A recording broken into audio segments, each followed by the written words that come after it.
let me just say welcome and thank you everyone for attending this April 1st, 2021 virtual public meeting. Happy April Fool's Day. And this is to discuss the Century Center site plan amendment that proposes a number of public realm improvements to include retail facade improvements and reconfiguration, a new interior plaza with outdoor cafe seating, as well as new landscape planters along Crystal Drive. So this meeting represents an opportunity for the applicant to present their proposed amendment and for community members to ask questions or to discuss concerns. For the safety of our staff and residents, we are holding a virtual meeting. So again, welcome to all for joining us remotely. And I'm going to share my screen briefly.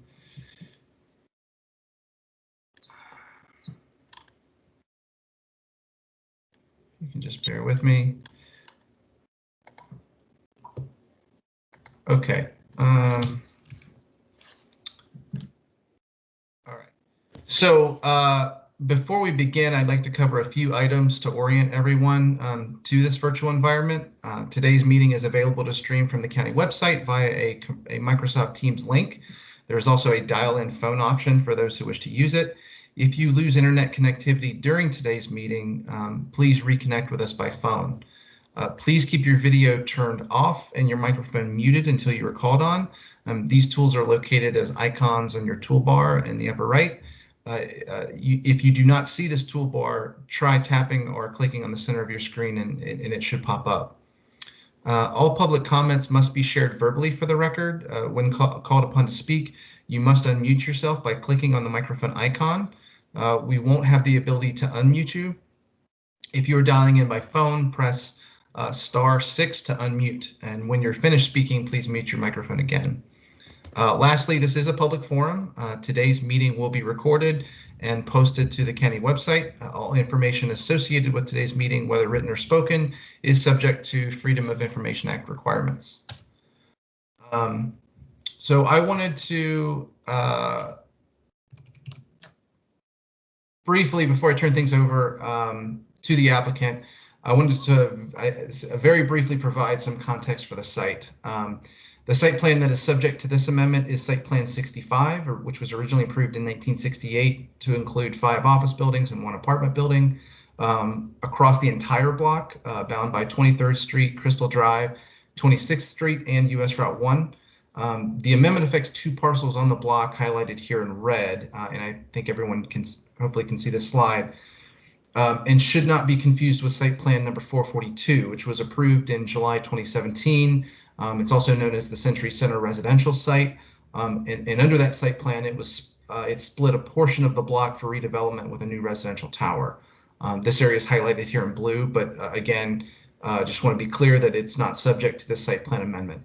So with that, I will turn things over to the applicant team. Great, thanks, Michael. I know that Don Hoover from Oculus is going to share a presentation that we've got here, but I wanted to give just a couple introductory comments. My name is Kedrick Whitmore. I'm with Venable, and I represent the applicant in this matter. I appreciate everybody's time and being here this afternoon. We're very excited to bring this project forward to you, a really much needed refresh to the Century Center office project in Crystal City. As Michael mentioned, we have filed a site plan amendment, and as part of this minor site plan amendment, we're very happy to have the opportunity to speak with you today and discuss the specifics of the project.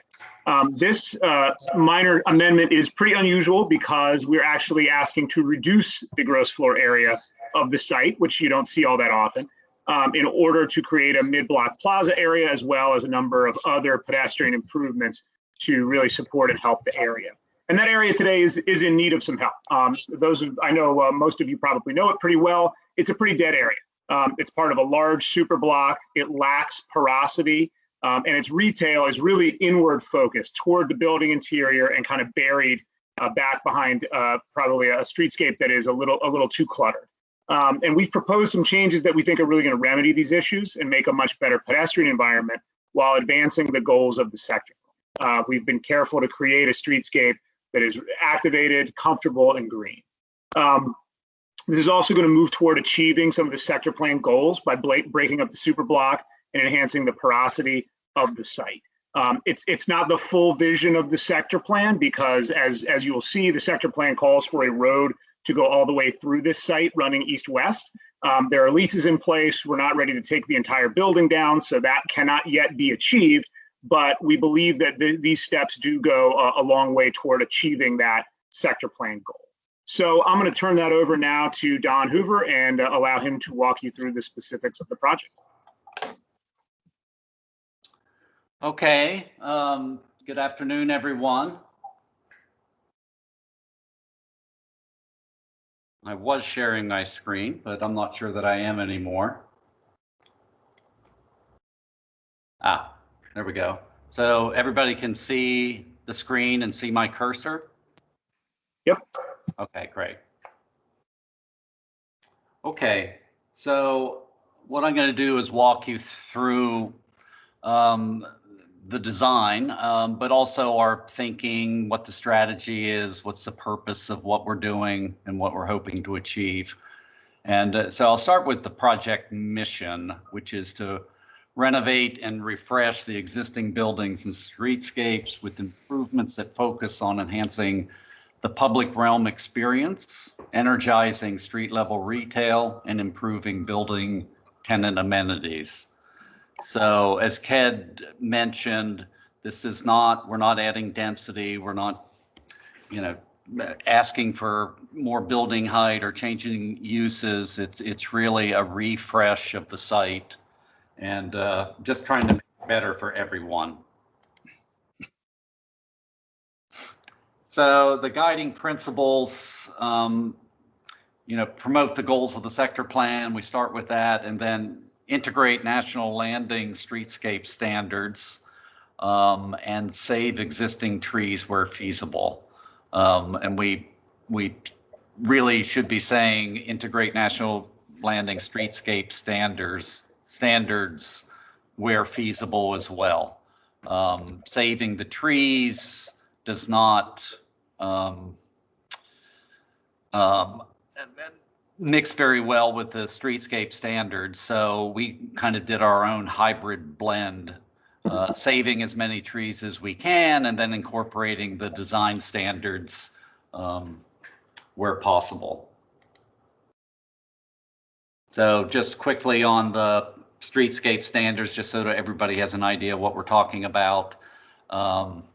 Imagine the roadway as Crystal Drive. There's a swing zone, which we were able to provide, which is 1.6 to 2 foot wide, so that folks that are in the parking lane can step out and access the sidewalks and not conflict with the tree planters.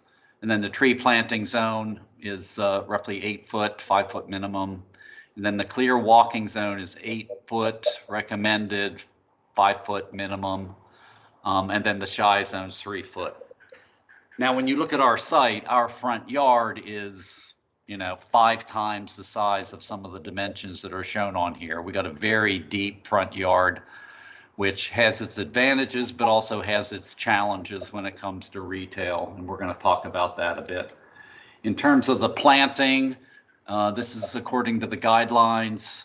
They're really looking for a sort of eclectic mix of planting.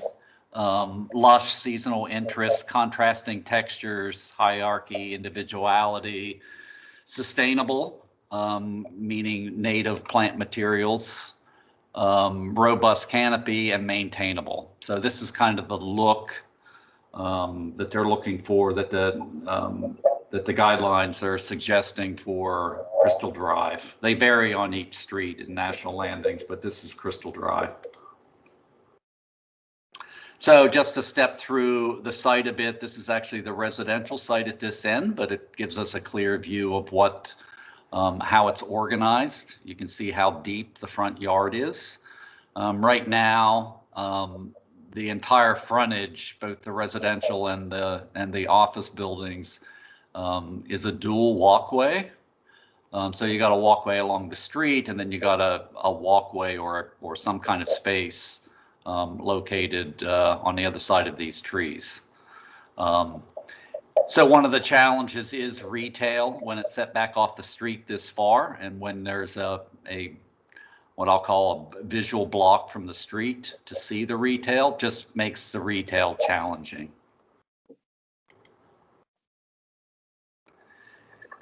So this is Crystal Drive out here. Again, the planting zone in between the street and this second walkway, which is in here. I've labeled it as hardscape no man's land. It's a little bit expansive, very hard. You don't quite know where you're at. Are you part of the retail experience? Are you on the sidewalk? Where are you? So that's one of the things that we've tried to clarify in the upgrades. And then the existing trees, this is 2 of them that will be saved. You know, they're really great. It's surprising how well they're doing. This is all sitting on a garage. The garage extends out under Crystal Drive a bit. There's about 3 foot of soil from our estimations, but the trees are doing quite well.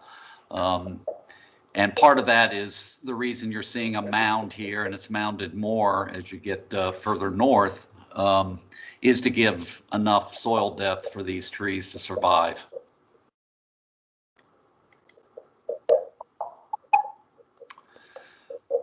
So this is, again, the view of the site, and we're going to talk about this space. Ked mentioned about introducing a new plaza. So one of the things we're proposing is the carving out of the building. So this is all existing 1-story building right now, 2-story building, 1-story building. So that's going to be removed from the site. And so I'm going to go back to the guiding principles, which relates to that. Breakdown scale of existing mega block. The blocks in Crystal City, I'm sure you all know, are very, very large. You don't build blocks that big anymore. And so notching out the building here is a way of breaking down the scale of the block a bit, improve circulation, make connections back to the South Clark Street office building. So introduce a break in Crystal Drive street wall by removing a portion of the existing building and replace it with street level plaza. The next principle is make buildings more pedestrian friendly. Integrate a pedestrian scale building base to help reduce scale of office towers. And you'll see this in some of the images that the buildings right now, the towers come all the way to ground as one move. And we're suggesting that something special with the storefronts be done so that it really brings the scale of the building down to street level, and makes them less imposing. I've already mentioned about retail. So one of our goals, improve retail storefronts and outdoor cafe space to help attract high quality tenants, and also rethinking retail and outdoor space post-COVID. So those 2, I think, support each other. Post-COVID, all the retailers are asking for more outdoor space in new developments and ways to make existing developments allow them more space outside.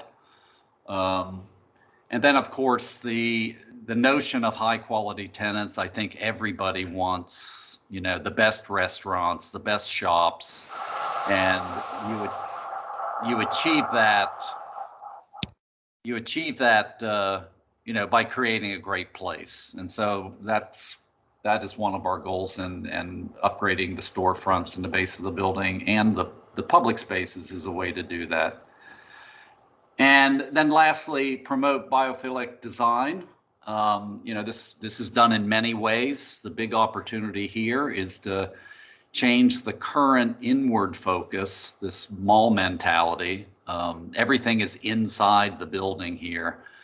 There are shops inside the building that, you know, everything is, you go into the building and then experience the place, as opposed to having the building kind of unfold to the outdoors.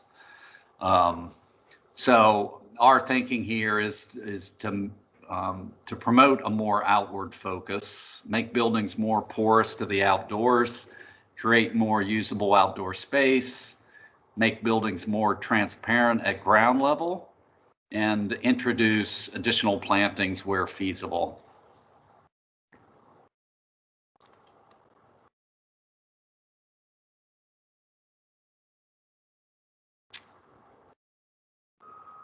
So I did not mention, and this is just giving you a rough diagram of what this space looks like, or what we're proposing. You know, it is upgrades to the existing towers, the introduction of the plaza. Then there's also a retail pavilion, again, scaled down at 1 story, along this edge of the project is the other sort of significant element.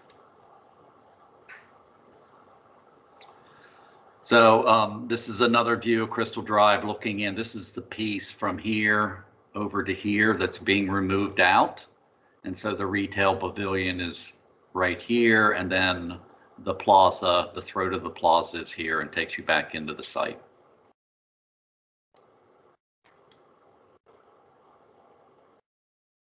So lastly, I just wanted everyone to be informed about a couple of the challenges that we have, constraints on the site, if you will. I mentioned the garage extends out, roughly out to here where the red dashed line is. So all of this is on structure. So how do you get soil depth for tree plantings? You know, all of that is a challenge. And then for the plaza space, we have to keep in mind that this was an interior floor. We're basically taking off the building, but we're left with the first floor of what used to be an interior space. So the structural design of that space is a bit tricky because it wasn't designed for heavy loads. It was designed for interior loads. So it made it a bit challenging on how we organize the plaza and what we're able to put on the plaza, without making it really not feasible by rebuilding the whole structure, you know, the garage structure below, which, you know, the project wouldn't happen if we had to do that. So this is the site plan. Again, Crystal Drive's at the base. It's not labeled, but this is 23rd Street over here. This is the residential building that was mentioned. And so the strategy for this is to really merge the dual walkways into one significant walkway, which is really following the red dash line into the site. This does a couple things. It removes the confusion of which is the sidewalk. Is that a sidewalk back against the building, or is it just the skinny sidewalk along the edge of the street? And from our observations, we were finding some people walking along the street, some people walking on the inbound side, on the building side. What we want to do, again, to help the retailers and just so that we can get better retail tenants, is to really bring all the foot traffic along the retail, and then create these green spaces out along Crystal Drive, primarily oriented inward, but also oriented outward, and then having, you know, places for people to walk through and connect to the main walkway, but really create this park-like garden space along the outside edge. As part of that, we've incorporated street trees per the streetscape standards, the National Landings streetscape standards, and we'll be using all the plant materials that are suggested in the guidelines. Some of that we have to, you know, be a little careful because we got tree roots that we're trying to protect, and so sometimes we have to limit what kind of plants we put in there so that we're not damaging the root systems of the trees. Part of the design, because we had the mounds around the trees, was to you know, push this whole thing from feeling more suburban to feeling urban. And so those mounds around the trees, we wanted to reduce their impact, make them feel a bit different. So we developed an idea that these big wood platform seating elements could capture those existing trees. You can see the existing trees are the large ones that are kind of marching along here, and another one right there. And you'll see this in our 3D renderings of what they look like, what it feels like. We're gonna, in the model, we're gonna walk down the street so you can sort of get a feel for how all of this feels in the end. This space right here is outdoor cafe seating space for these retailers. There'll be another outdoor cafe space over here, as well as here and back here, and right there. So down at the plaza, what you're seeing here with these different colors is really shifts in paving materials. We'll be using the National Landing Standard for the sidewalks. But when we get back here, we're going to be using much richer materials. Everything you see in the beige is wood. So we're having wood floors back here, as well as two different paving types as well. But so we want this to feel very rich, very informal with the wood, comfortable, inviting.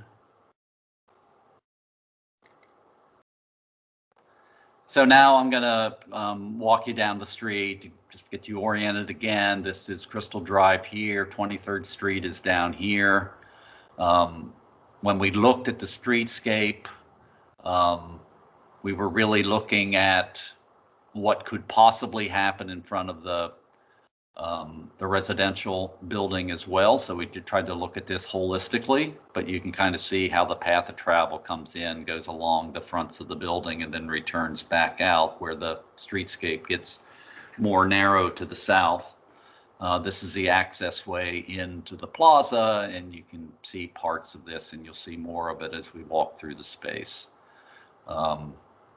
Special light fixtures here and down here, helping to define the outdoor cafe spaces and to add a level of detail, pedestrian scale detail to this, to really change its appearance. With the buildings, and you'll see a rendering at the end that really shows what the buildings look like. But here's the building base that I mentioned before.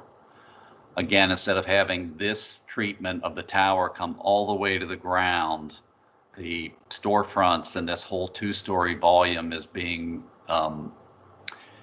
redeveloped, clear glass. You can see all the activity inside, just bringing the inside to the outside. And then you can see back here, you'll see it better on some other drawings, but that is the lobby, the new lobby entrance to the Crystal to the northern tower back here, Century 1 building, which doesn't right now have access to Crystal Drive, but it's bringing all the energy from that tower through the plaza and out to Crystal Drive.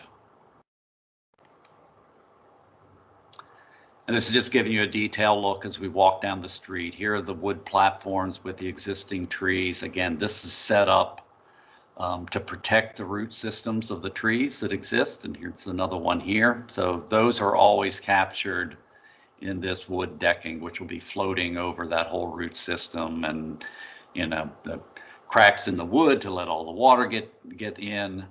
So we're really want to go the extra length to upgrade the project without damaging the trees. Hopefully improve the condition for the trees. Should also mention that what these renderings are representing is sort of a stripped back version of the building, so that you're really focused on the streetscape. But of course, this would have, and you'll see a rendering at the end, storefronts with awnings and all kinds of stuff happening with the base of the building to enliven that and energize it. This is the lobby entrance to the office tower. And then the break in the street wall for the plaza, which you can see the outdoor seating, the wood flooring through here, nice pavers in the back. That's the entry to the office tower to the west, or to the west. And the little details of how the streetscape standards, we like the step out zone with the granite paver. I mean, we're doing all the things that we can do to so that it speaks to the national landing standards. Just another view of the plaza space. Again, all of this was once building that's been carved out to create these spaces. This is another outdoor cafe space in the back.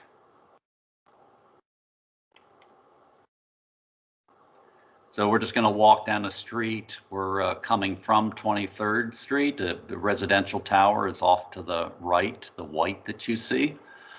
And you can see the outdoor cafe zone ahead. This is where the garage access is, right here. And we'll just walk down the street, the light fixtures, the outdoor cafe zone, creating this park-like setting. The planting that you see on here does not represent what those plants are going to really look like. If you think about the national landing standards, this is going to be a very robust planting that you find along the, in the, I'll call it the park areas of the project. So loose seating in addition to the big platforms, the wood platforms. This is the office building entry here. But creating these nooks and crannies so that that entire edge becomes occupiable. In front of the office tower lobby. So this is the retail pavilion that's being, the new retail pavilion that's being built, and that's around to the right is the plaza. So now we're turning the corner, the retail pavilion, and the plaza space. You turn, now you're heading to the tower. And this is standing in the lobby, looking back out into the office lobby, looking back out to the plaza space. So the last two renderings here are just illustrating how, storefronts and everything that the retailers are going to bring to this, how much it enlivens the streetscape. This, of course, is going to be, each retailer will have their own branding, their own look. And then you can see the idea for the retail pavilion having fold-up doors, so the indoor-outdoor again is emphasized.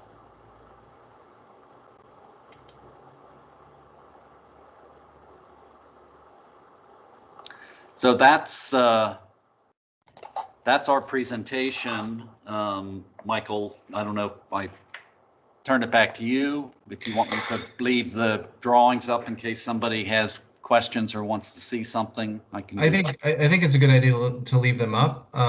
Yeah, and I'll just briefly just sort of segue into our Q&A time for the meeting. And again, I want to reiterate a couple of points. So to community members wishing to ask a question, we'd like to ask that you use the raise hand function, or if that presents an issue, just leave a question in the meeting chat window. Again, this function is available by clicking the icon that should be in the upper right of your screen. And we also encourage turning on your video when asking a question if you like. However, please remember to turn off video and mute yourself again once you finish speaking. So with that, we'll open it up and we can call on people.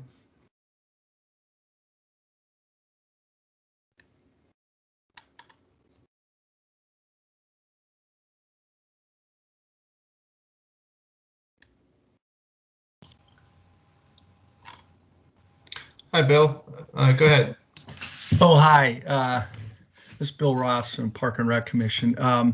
First of all, I wanted to say, just getting the pictures and the thorough explanation.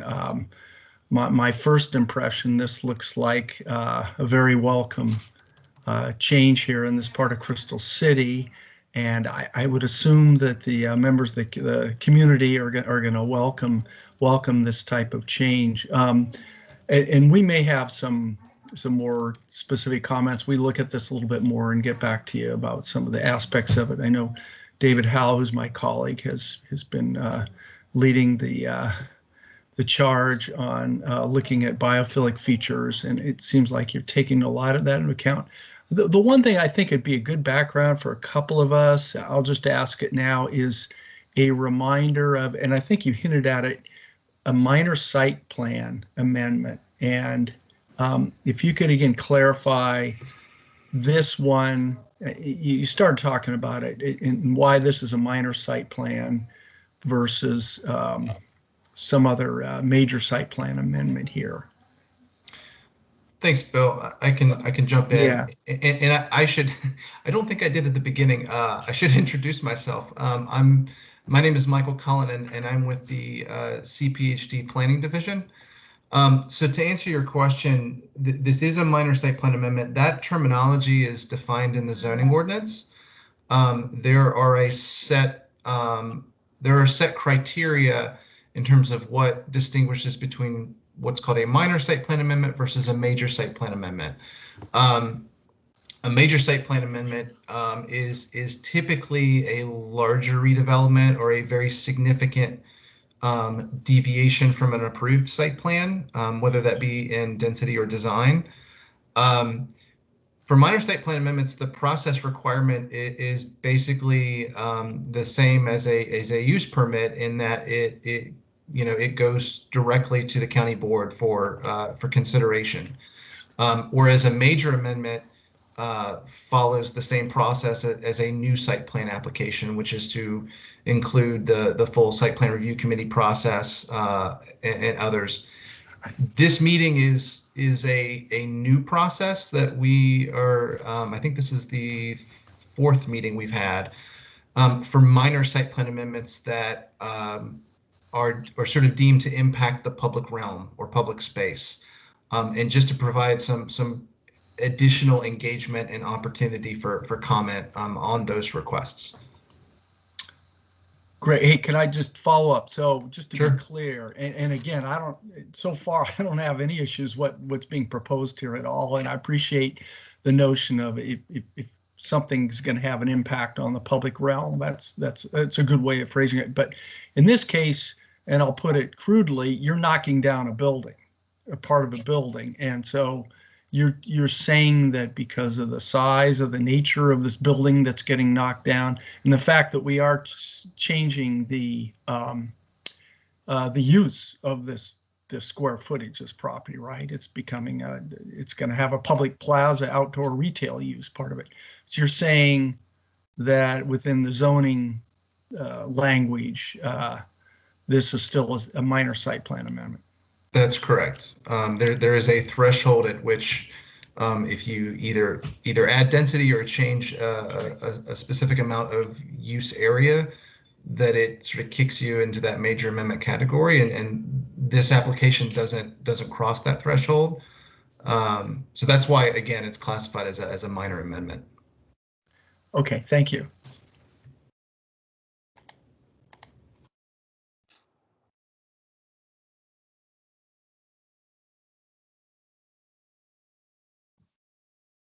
So, Michael, I see a couple hands up. Do you want to call on folks, or? Oh, I do not see hands up. I see both Pam and Darren. I think Pam had her hand up first. Oh, that's strange. Okay, Pam, please go ahead. I apologize. I don't know why it's not showing up on my screen. No problem. Thank you. And thank you for holding this meeting. It does help the process. And I certainly feel for minor site plan amendments like this, it's really helpful to have a meeting like this. So please continue to do that and just make sure that everybody is aware of them. I have a couple brief questions, and then I have a whole bunch of questions about clear zones, and I don't have to ask everything right now. The new western entrance off the plaza, that will still be publicly accessible, and we can enter the building and then go through the building north and get out the other side eventually? Yes? The answer to that is yes. Okay, good. And related to that is when construction would start, and I assume the building is going to, and there's a whole bunch of area around here is going to be closed, right?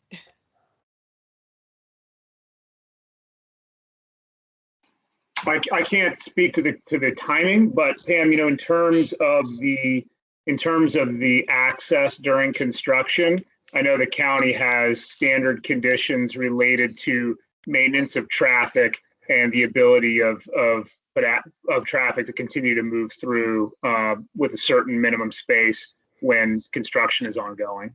And maybe somebody from the applicant team can talk to the timing. Yeah, this is Frederick Rothmeyer with MRP Realty.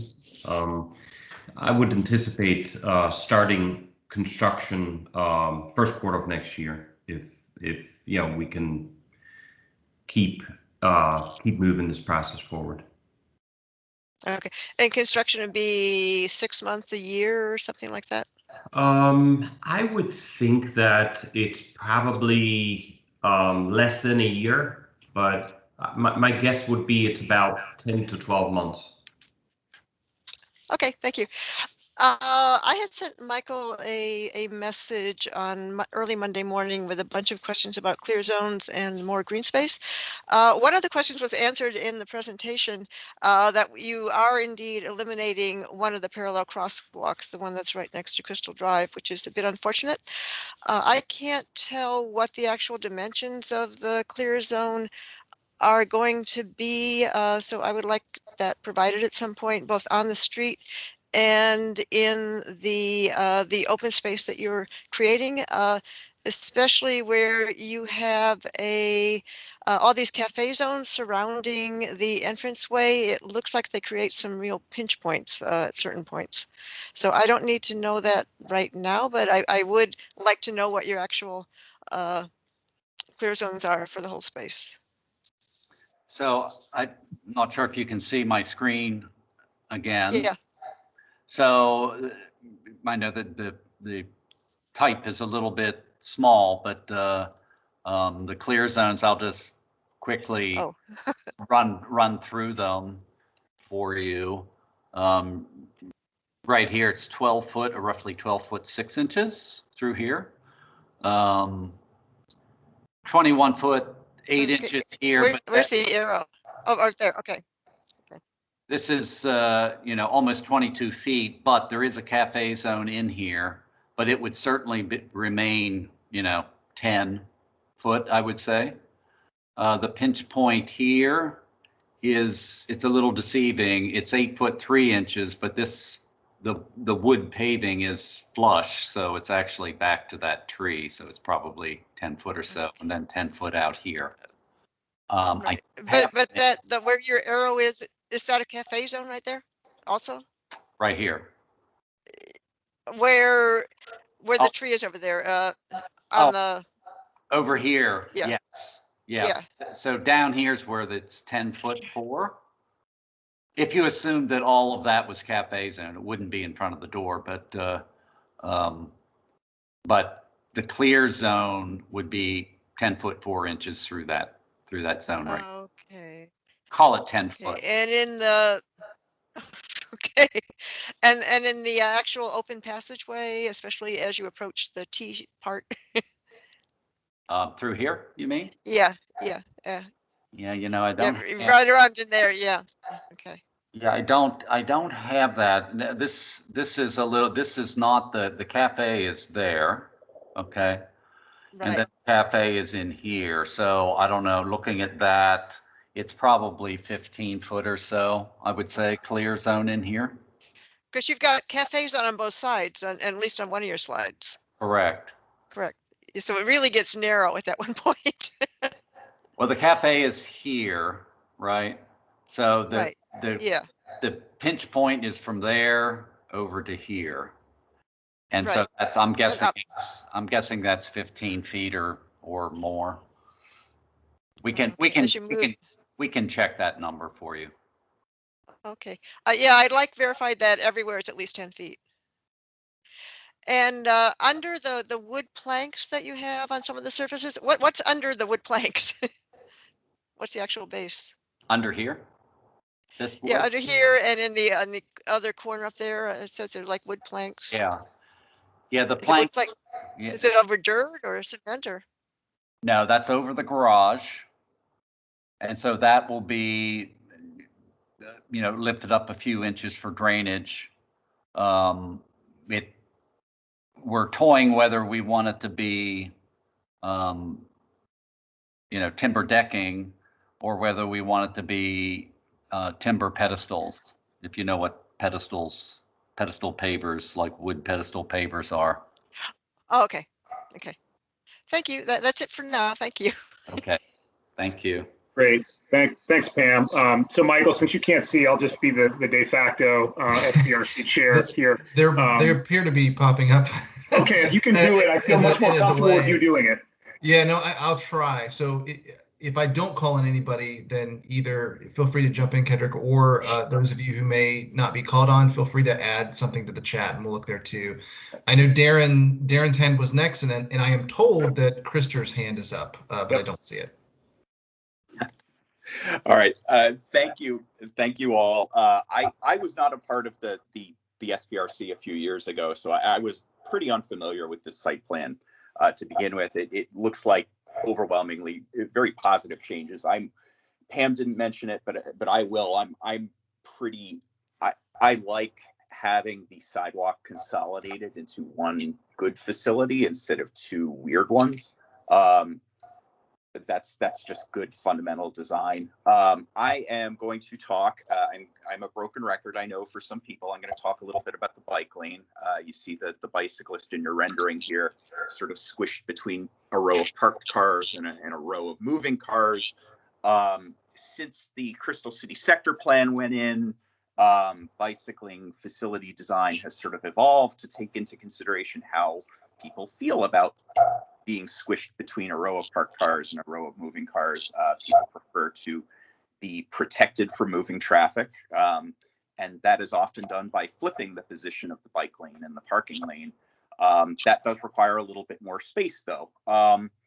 Luckily, it seems like you've got some public space to work with. And so my request is that as long as we're going back and reopening the public space plan here, it would be great if we could find another 3 feet to be able to provide that protected bike lane for southbound bicyclists. About a good chunk of that would happen by we would no longer need the step out zone because the 3 foot buffer between the bike lane and the parked cars would be the new step out zone.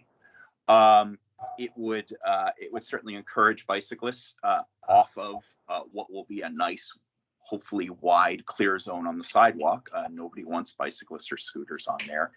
And it would be consistent with the in-process Crystal City Bike Network plan that is proposing to protect the southbound Crystal City bike lane just north of this project from 18th to 23rd.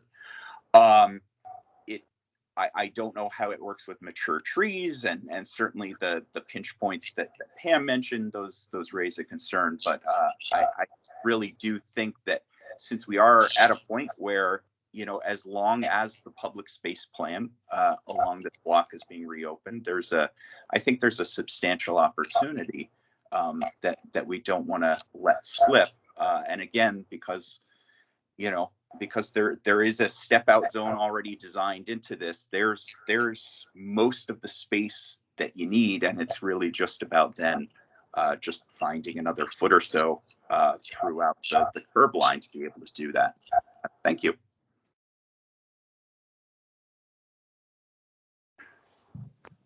Good afternoon. This is Robert Gibson from Arlington DES. Mr. Buck, thank you for your comments.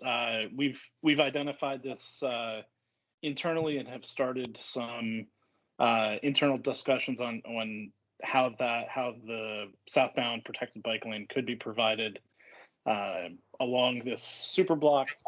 We still have to do some analysis, and some of the major challenges that we've already identified include this amendment is only for the 300 or so feet in the middle of the block, and does not include the Century Center residential project portion of the block. So we'll look at that. And then it doesn't include anything south of this site that would be needed to provide the bike lane continuously between the intersections. But we do recognize the goal that you've identified, and hopefully as we continue to work with the applicant, we'll be able to provide more information.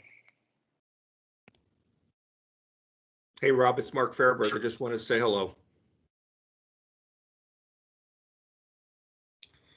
Okay, I do now see Krister's hand up, and unless anybody else wanted to follow up on that question. I see Krister's hand, and then Bill Ross, I believe, has another question. All right, thank you very much. I have first a general comment, having been involved with the sector plan process, and for the 10 years since then, been rather skeptical about the notion that there would be much interesting implementation or improvements in any form south of 23rd. I'm generally very pleased with this step towards changing the scenario down in this area.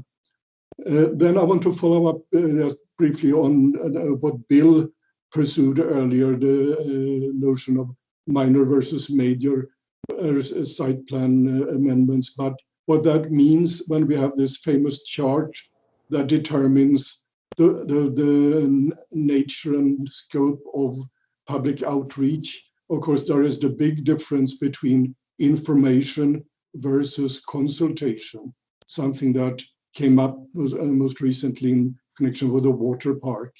And so I want to ask, beyond today's meeting, does your explanation, Michael, suggest that there will not be any formal consultation with Bill's commission or Darren's transportation commission or planning commission and so on? Is this kind of virtual meeting that we are having now for anyone interested? Is that the extent of the consultation, or what will happen between now and anything being submitted to the board? But then while I'm at it, perhaps two other quick questions. Pam asked from the inner end sort of this plaza whether one could veer north through the building in the way that's possible today. But my question is rather, is there any way that when you have walked into this plaza that you can, without trespassing, cut through and get out on Clark Street, moving west instead?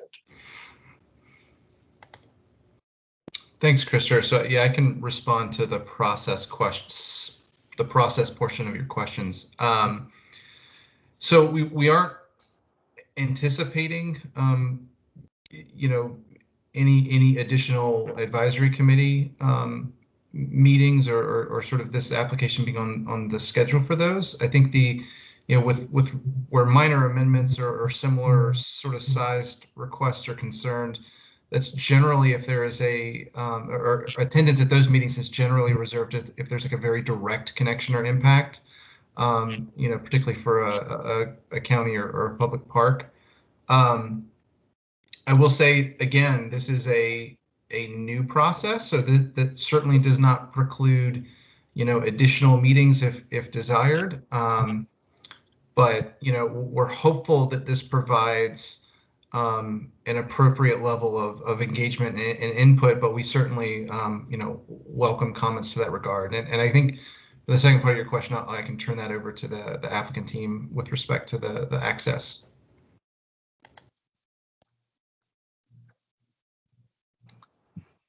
And Krister, can you just repeat the access question, please? Will it be possible if you move into this plaza from Crystal Drive to find a way for public access or penetration? Someone talked in the early stages about penetration of super blocks. Is there any way that you can continue legally through this plaza, through or between buildings to get out on Clark Street? So to the west. Can someone from the design team answer that question? Fred, I don't know if you want to weigh in on the operations of the building, how you think that's going to work? Yeah, today, you know, if you come from Crystal, you sort of have to search for a door to get into this 2-story podium and then meander your way in through the guts of the building. So, you know, we're getting you 2/3 now through it, where it's much more logical, but we can't destroy more building with the leases that we have in the Clark Street building. So we anticipate, you know, having a lobby that is a much bigger enhancement, obviously, and a much clearer point for that tower off the plaza, and we will allow people to, you know, transfer through that lobby to the Clark Street and vice versa. So it's certainly, we certainly see it as an improvement of what we have there today. To clarify and make sure that we're on the same point, I believe Krister was really asking if there was going to be a public access easement through the buildings to ensure the legal rights of the public to go through the building, not just the let's say permissive rights that the building may the allow. answer is no. Yeah, that's once an easement is introduced, it adds a lot of obligations that will conflict with tenants' rights in the building. So it's nearly impossible to agree to a county easement in a building that's operating and has leases in place.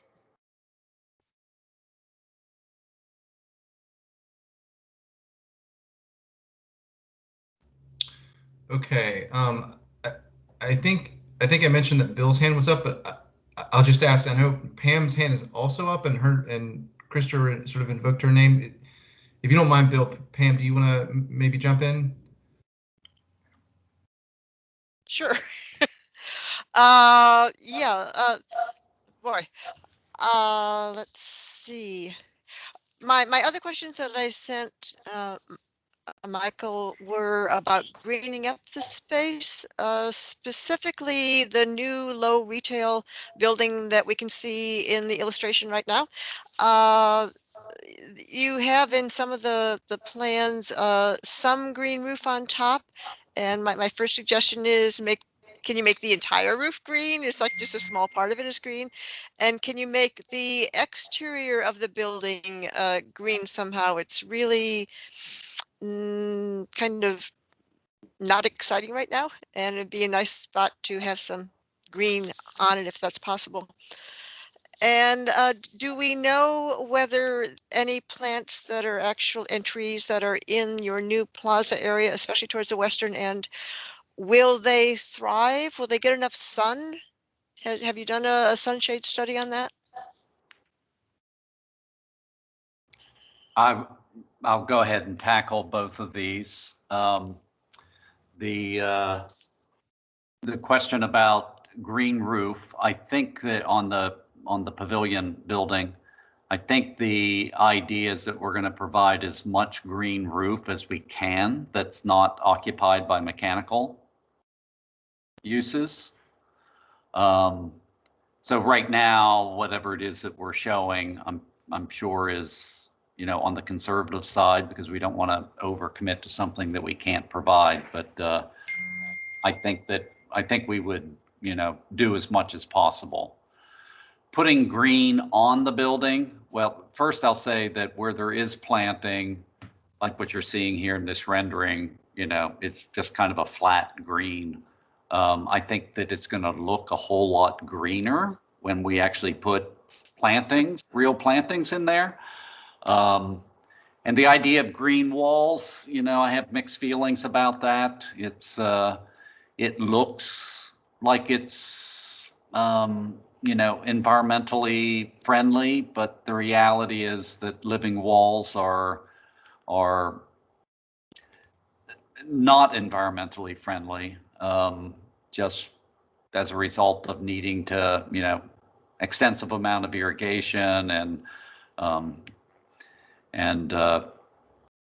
on an exterior green wall, you typically lose about 15 to 20% of the plants each year. So it looks like it's earth friendly, but it's really not. But we did get that note and have discussed it on the team and are still considering it because they look amazing. So we haven't ruled it out, but they're not what they appear to be.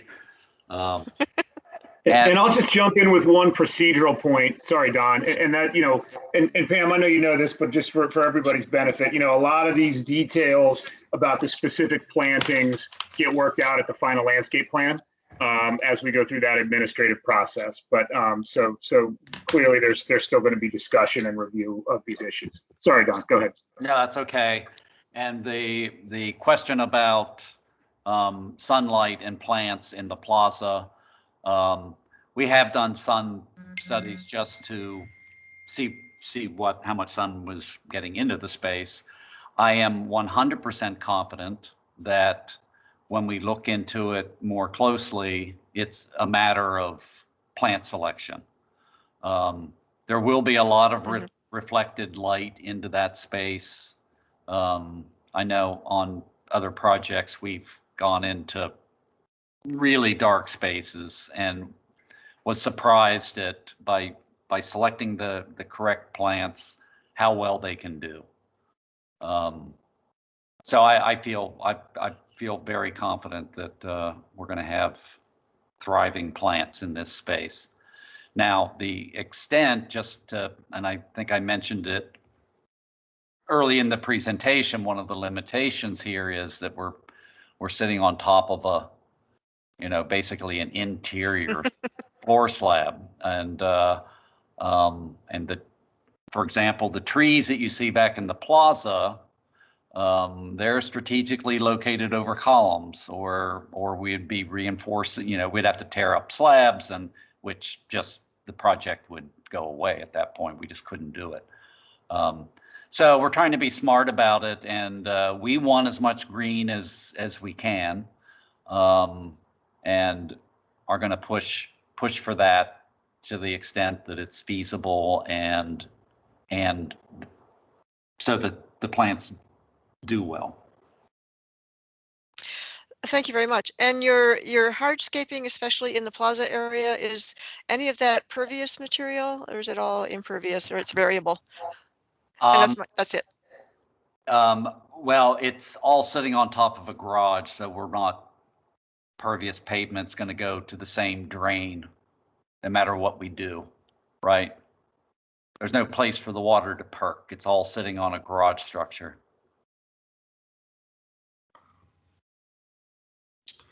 Okay. Thank you. Okay, so thank you, Mr. Ross, for your patience.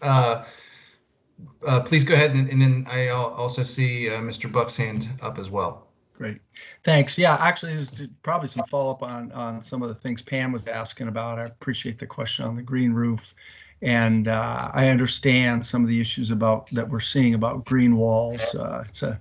It's a nice thing to try here and there. In terms of the plantings, you have 2 trees there. I'm confident and sure you'll come up with a wonderful sustainable native tree that will provide wonderful shade and survive there. And the only other thing is just looking at it, and as Kedrick pointed out, your final landscape plan, it would it would or will be nice, to the best you can, to fit in some attractive planting boxes along there that will help with the retail dining environment, that type of thing, and help for the pedestrians who are walking through there. And so I would look forward to something like that. And obviously you can put more permanent plants or seasonal plants there that might really add to the natural effects that you have there. And then finally, just to follow up on Pam's question, it'll be good to clarify, that apparent, that kind of pinching point there for pedestrians walking in and out of the space there. That's all I had for now. Great comments.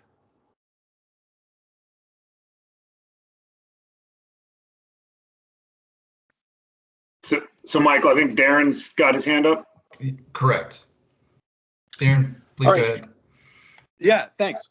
So this is you can plead the fifth on this one. This is not a design comment. I didn't realize until this presentation that this is not necessarily connected with the construction of the residential tower, and I kind of excitedly assumed it was. Is there an outlook on constructing the residential tower further north?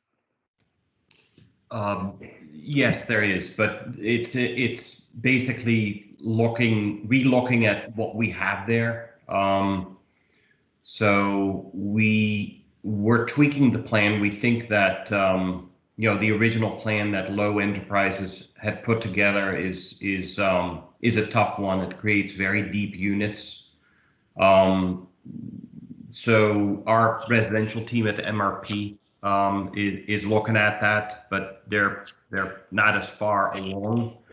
Very conceptual study at this point in time. So, but yes, you should expect that team, our residential team, to come forward with plans and present all that as well. And we would be, obviously we are coordinating and sort of thinking about how do we make this entire block better. So I would think that the timing would be where within the next couple of months you will be starting to see plans, and I would think that their aim is to start construction perhaps the third quarter of next year. If I had to sort of aim at a start timing of that part. Hope that helps. That's great, fantastic. I'm excited. I would love to see that tower go up. And obviously, selfishly, if Mr. Gibson, if there's a way to sort of coordinate those two, and there's a way to amend the public space to address that that little sort of gap, that would be fantastic. But thank you again. I'll log off. Yeah, Don Hoover at Oculus, who has been presenting this, will also be working on that open space. So there's the same hand and mind behind it. And I thank you, Mr. Buck. This is Robert Gibson again.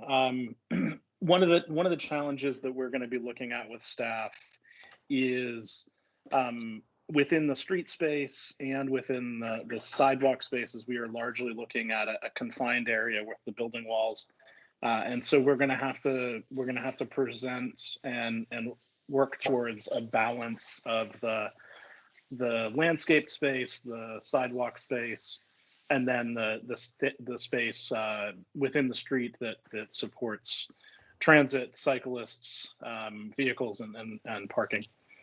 So we're going to do a lot of work between now and this getting to the board, and hopefully we'll have more clear answers and recommendations at that point. Okay, Krister, I see your hand up.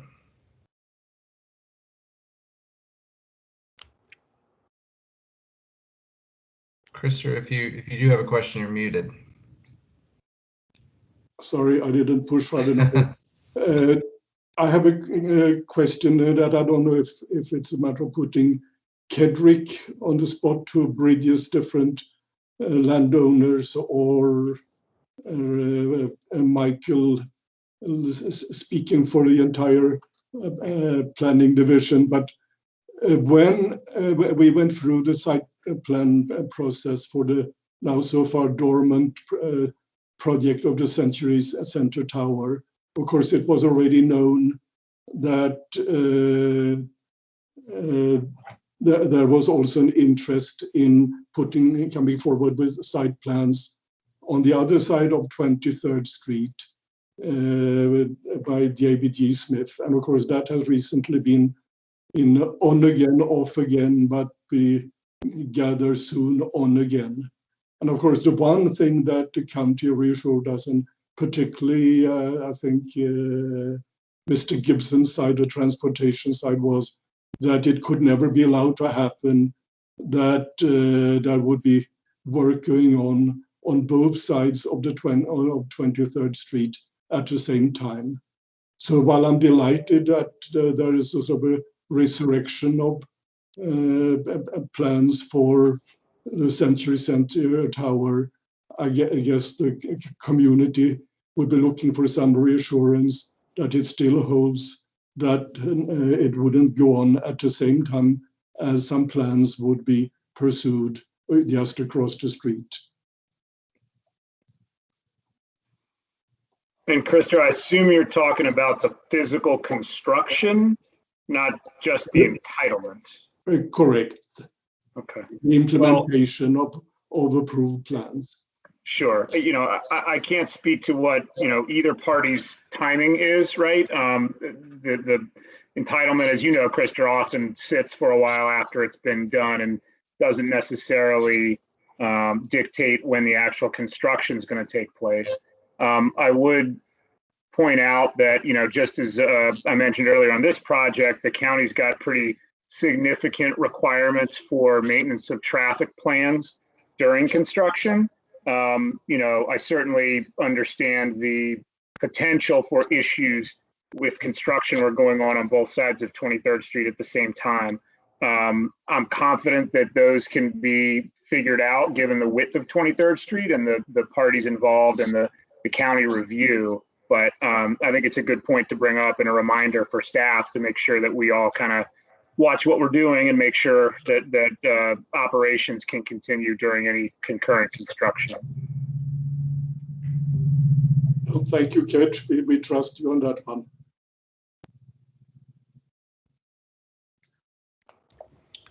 And Krister, I don't know that I have anything to add to that. That's correct. And Rob can jump in if need be, but I'm not aware of any concerns to that point at this time.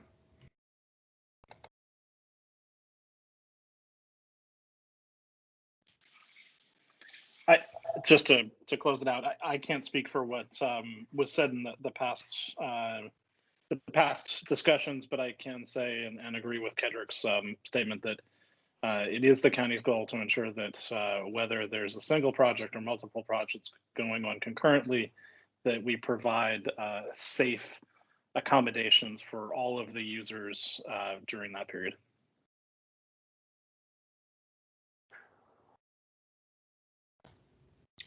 So I don't see any more hands up. Do we have any more questions?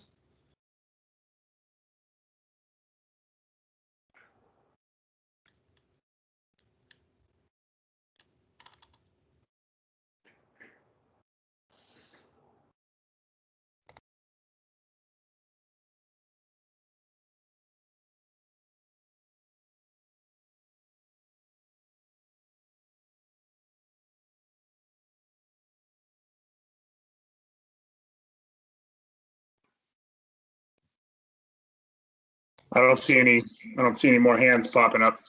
Sorry, I muted myself. I just wanted to thank everybody for participating. Yeah, I think unless Kedrick, you guys have anything to add, I think we can close out the meeting. No, I don't think so. Really appreciate everyone's time today. Thanks for coming with good questions, and thanks for giving us the opportunity to talk about the project. Thank you. All right, take care, everyone. Bye-bye. Thanks all. Take Take care, care. everybody. Bye.